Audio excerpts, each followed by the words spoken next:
Okay, good morning. This is your introduction video to your English 2230 Ethnic Literature course for the summer online. This video will cover the syllabus, the schedule, and some introduction to ethnic literature, the terms and concepts we're going to be using over this course.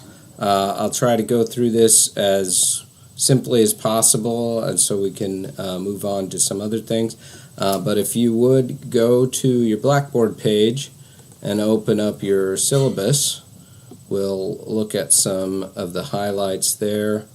This way you'll know exactly how the course is going to function as an online course.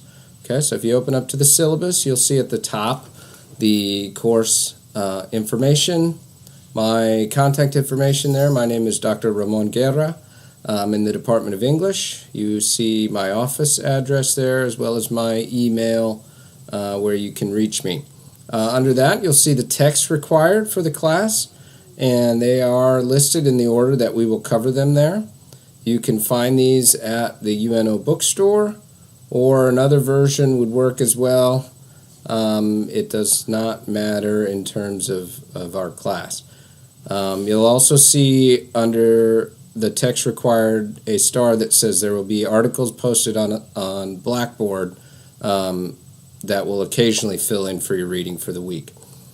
Underneath that, you can see the course description. I won't read through it all. You can read through that on your own time.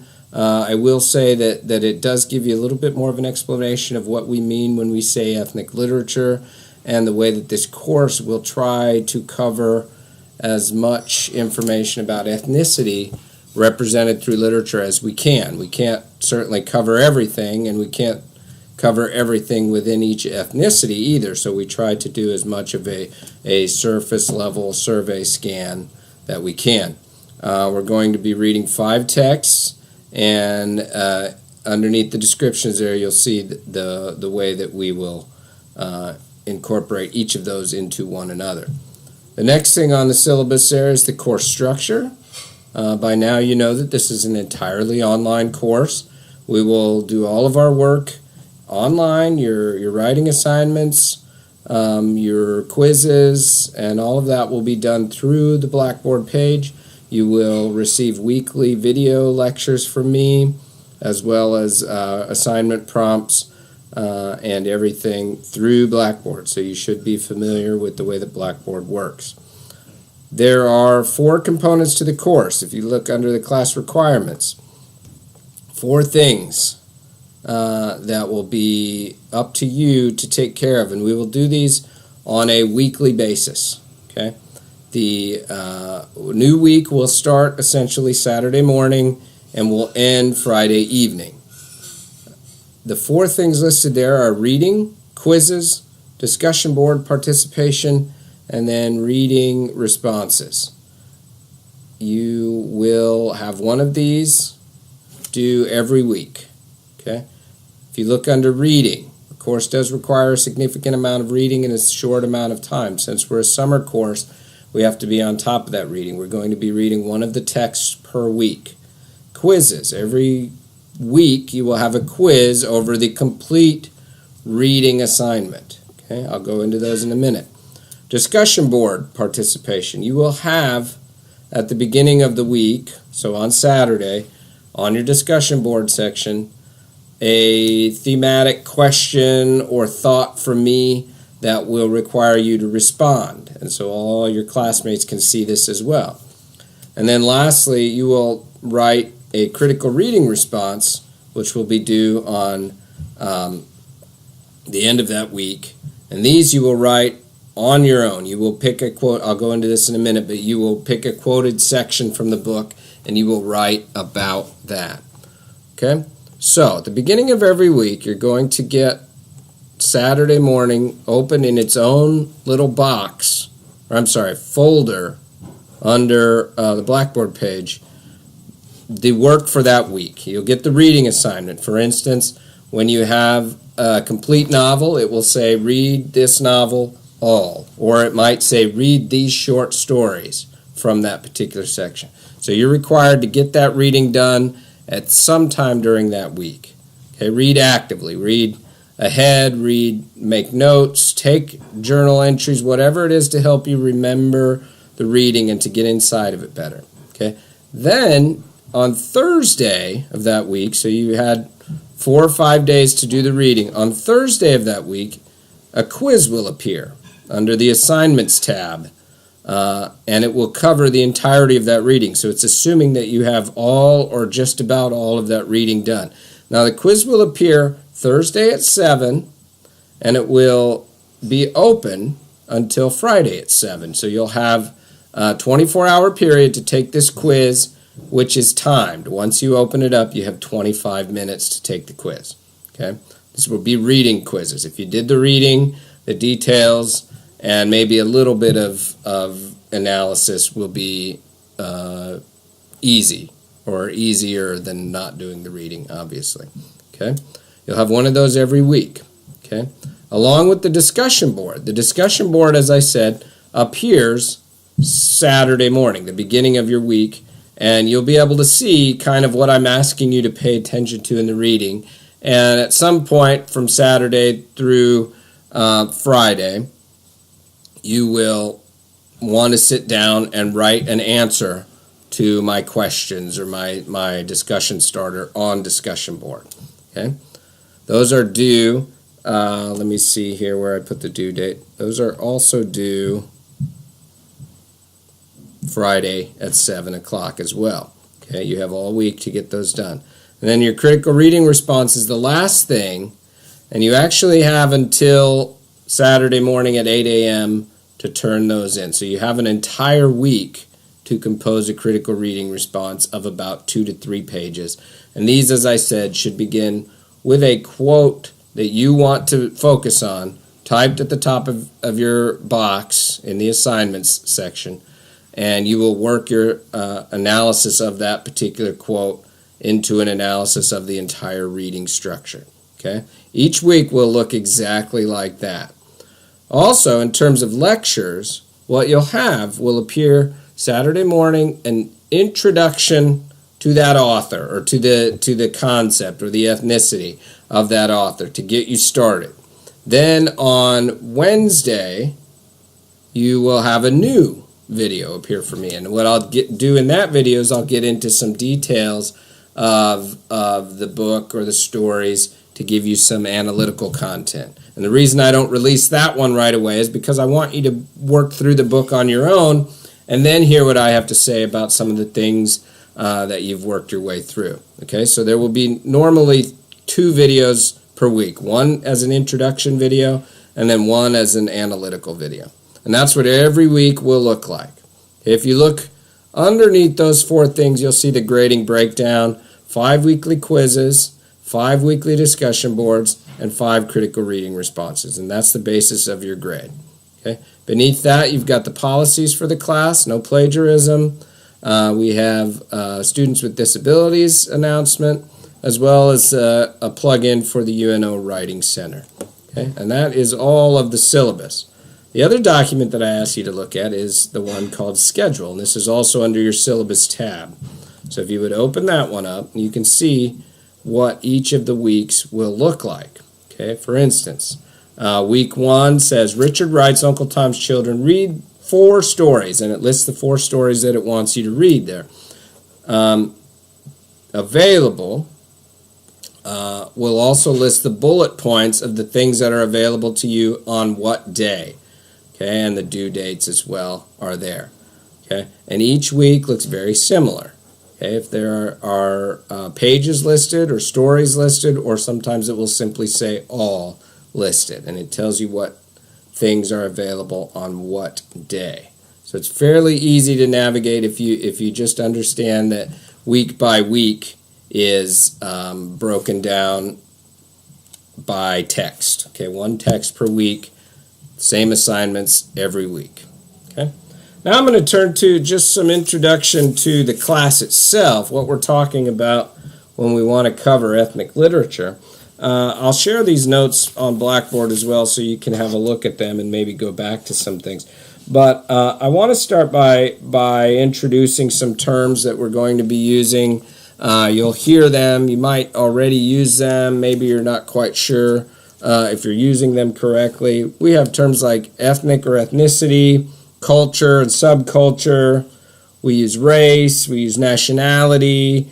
We use native. We use foreign. We use all of these terms in different ways, and we're not always sure exactly what they mean, especially the three big ones: culture, race, and then in terms of our title, ethnicity.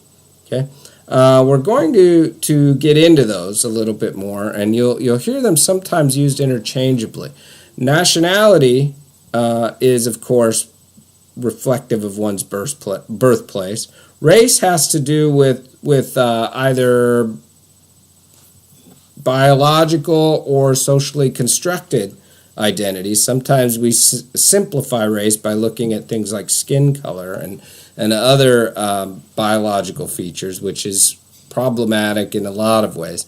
But ethnicity is kind of a mixture of all these things involved with what's known as culture or expressive traits of a people or a group of people that are close together or have come in contact with one another.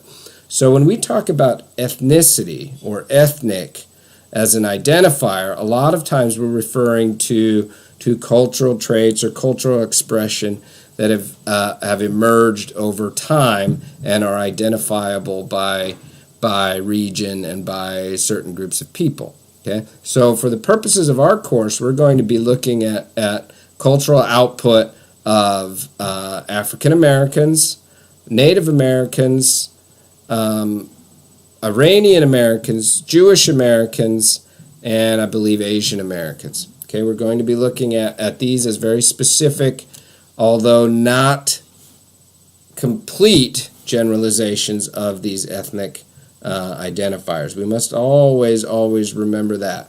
And the one thing that I always teach my classes, and this is one 3-word phrase that I always want you to remember: culture is heterogeneous, meaning that culture is never homogeneous, all the same all the way through. Culture is, even within itself, different, and there are exceptions and there are variations to different cultural expressions that must always be remembered.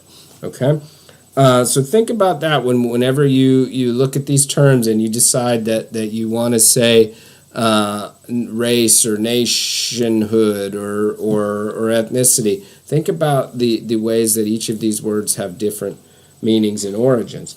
The other thing that I want us to understand is that when we talk about ethnicity in America, you noticed all those ethnicities that I listed, I hyphenated with American, because we're going to be looking very specifically at well, in this case, North American cultural expression, North American literature, written by what sometimes people, simplify by saying hyphenated Americans, whatever that means. But we're looking at works of literature, works of cultural expression that are from people who have experienced America through a particular ethnic filter, if you will. And so we're looking at some who are immigrants, some who are children or descendants of immigrants, and some who are actually indigenous, which is another word that we need to throw in there. Indigenous meaning, of previous and established native to a particular area. So we're going to be looking at those things as well. So immigration is obviously a current topic, but we need to understand it as an ongoing function of cultures coming into contact as well. So that's something that will pop up into our readings and our discussions of them as well. Let me just look here.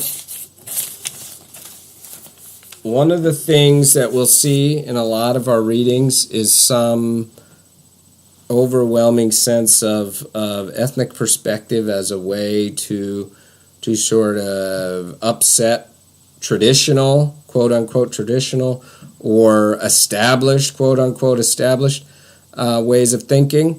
Oftentimes we might simplify culture, or in our case literature, by saying American literature is these things, and when we add in something from black writers or from Latino writers or Asian American writers, we're adding in some ethnic spice, right? Or in a tongue-in-cheek sort of way.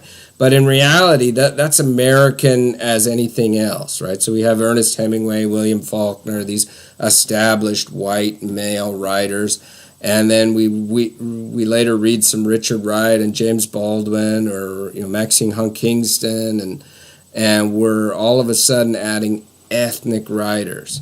Well, yes, but they also need to be understood as simply part of the American literature narrative as well. And so that's kind of the line that we walk in a class like this, is to recognize that what we're reading is American literature. We're focusing on ethnicities, but this is not any sort of secondary or added alternative American literature. This is a component that we need to insert into American literature in order to broaden it and to broaden our understanding of it. So we must also recognize that ethnic literature is a way of resisting narrow defined terms like American literature, just for one example.